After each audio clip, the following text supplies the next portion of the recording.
আর অমন সময় গ্রামের লোক তুই যখন বাদ্যার মায়া বিয়া করছ তুই তো ভালো উস্তাদ হইছ, তো এবারটা আমার বাঁশঝাড়ের দিকে হাফ আসিটা ধর।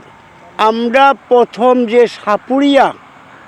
সাপুরিয়া বলতেই কোনো সাপুরিয়ার ভূমি মাটির সঙ্গে সম্পর্কই ছিল না। সাপুরিয়া বলতে টাইটেলটা হলো যে তারা এক ঘাটে নান দেবার আর এক ঘাটে খায়, মোদের সুখের সীমানা নাই। এই ইতিহাসটা অরিজিনাল। তে যাক আল্লাহ পাকের ইচ্ছা, তারা নৌকায় বাস্তবই করত, নৌকায় থাকতে একটা গৃহস্থর ছেলে সাপুরিয়ার মেয়ের দিকে খুব সুন্দর চয়েস লেগে বিয়ে করে ফেললো। তে মেয়ের কাছে গুণমন্ত্র কিছু শিখতে চাইল। শিখার পরে ওই লোকটা বললো যে তোরে শিখাইতেছি, তুমি আমার স্বামী। তা আমি স্বপ্নে দেখছি তোমাদের এই বরিশালে ঘটনায় এখানে একটা মনসামুরা বাঁশ আছে, জায়গাটার নাম মনসা। স্বপ্নে দেখাইছে ওই নিবারণ সুন্দরীরে, স্বপ্নে দেখাইছে তার স্বামীর কথা। মেয়েটা শুইনে পরিবারের কথা বলছে, আর অমন সময় গ্রামের লোক তুই যখন বাদ্যার মায়া বিয়া করছ তুই তো ভালো উস্তাদ হইছ, তো এবারটা আমার বাঁশঝাড়ের দিকে হাফ আসিটা ধর। যেই বলছে সাপ ধরেন, এই লোকে কয় ঠিক আছে। ওই মেয়েটা কইতেছে আরে তোরে তো আমি 16 আনা কম শিখাই নাই, কিছু মুঠ আমি হাতে রাখছি। আমি আজকে রাত্রে খুয়াব স্বপ্ন দেখছি, এই সাপ ধরলে তোর বিপদ হবে, তুই এটা ধরিস না, এইটা অরিজিনাল সাপ না, এইটা কাল জিনিস। কলে দূর পাগল, আমি বড় উস্তাদ হয়ে গেছি এখন। মানে নাই, না মাইনে ওই মেয়ের কথা না শুনে মানুষ জমা হয়ে গেছে। ওই বাঁশ মুড়াতে যাইয়ে সাপটা দেখে যে শুয়া হাত। এখন উনি বাঁশ মুড়ায় যত উঠতেছে সাপও ইনশাল্লাহ বড় হইতেছে। বড় হইতে এখন ওই লোকে বলতেছে যে এখন আব্দুল আলী গারুলি করে এখন আমার ধরতে বড় হবে। দেখলাম শুয়া হাত, এখন দেখি যে 45 হাত। সাপের সঙ্গে সে অহংকার করছে, গুমান দেখাইছে। ওই উস্তাদে গুমান যখন দেখাইছে সাপটারে যেই থাবা দিছে, সাপে তোরে তো কামড়াবো না, তোরে পেঁচ দিয়ে মারবো।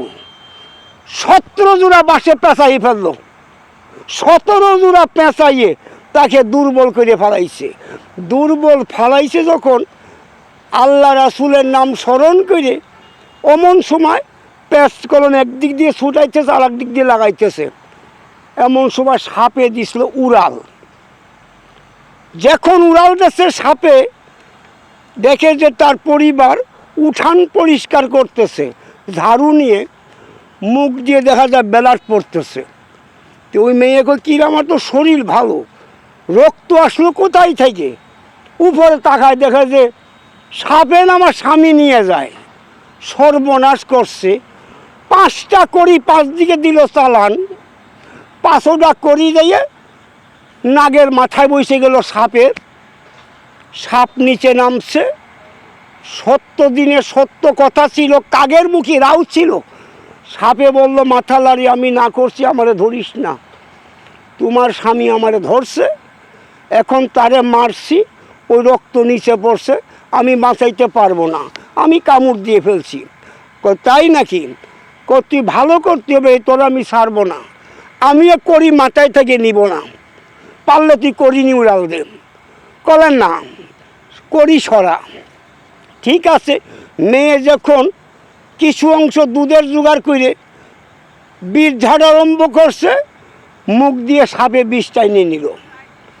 নিয়ে এখন তুমি তো চলে যাবা, তোমরা যে পাবলিক মানুষকে সাপে কামড়ায় তার প্রমাণ কি থাকে আমরা তো জানি না।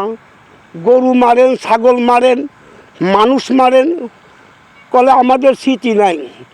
কলে আমি চলে যাবো। না রাখি পারবা না, আমি তোমার কাছে চিহ্ন দিব, 4 আঙ্গুল লেস আমি কাইটে রাখবো। দাও দিয়ে কপ দিয়ে 4 আঙ্গুল লেস কাইটে রাখল। এখন কোনো সাপে যদি মানুষ কামড় দেয়, লেঙ্গুর থাকে না, লেঙ্গুর চলে যায়। তাহলে ওই মেয়ের কাছে শেখে আব্দুল আলী গারুলি। আব্দুল আলী কলম অরিজিনাল গৃহস্থর ছেলে, সাপুরিয়ার ছেলে না। মেয়েটা হলো বেদের সম্প্রদায়। নৌকায় নৌকায় বাস্তবিক হতো। ওইখানটায় যে আল্লাহ এখন পরিবর্তন হনে সাপুরিয়া বলতে বিভিন্ন দেশে এখন শিক্ষা হয়েছে, বাড়িঘর করছে,